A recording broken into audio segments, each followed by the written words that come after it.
জুলাই বিপ্লবের মাধ্যমে আওয়ামী লীগ সরকার পতনের পর দেশের বিভিন্ন পাবলিক বিশ্ববিদ্যালয়ে একে একে সামনে আসতে শুরু করে বাংলাদেশ ইসলামী ছাত্র শিবিরের কমিটি। এবার প্রকাশ্যে এসেছে ঢাকা কলেজ শাখা শিবিরের সভাপতি সেক্রেটারির নাম।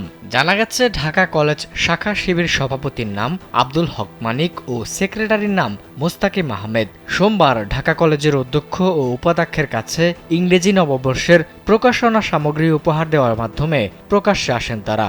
জানা যায় আব্দুল হক মানিক কলেজের বাংলা বিভাগের 2015-16 সেশনের শিক্ষার্থী এবং সেক্রেটারি সমাজবিজ্ঞান বিভাগের 2018-19 সেশনের শিক্ষার্থী।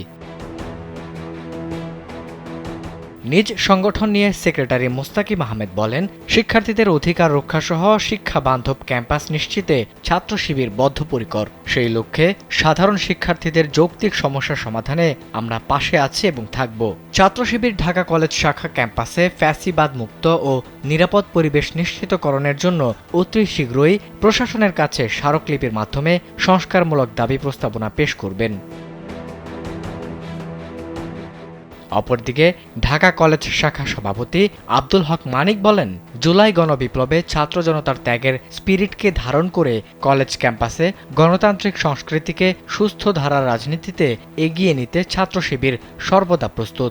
আবাসিক হলগুলোতে দখলদারিত্ব, সিট বাণিজ্য, চাঁদাবাজি ও মাদকের বিস্তার রোধে ছাত্র শিবির সকল শিক্ষার্থীদের সঙ্গে নিয়ে একসঙ্গে কাজ করবে বলেও জানান তিনি। সেই লক্ষ্যে নৈতিক মূল্যবোধ সম্পন্ন ও জ্ঞান নির্ভর আদর্শ মানুষ তৈরিতে শিক্ষার্থীদের মাঝে ভূমিকা পালন করবে ছাত্র শিবির।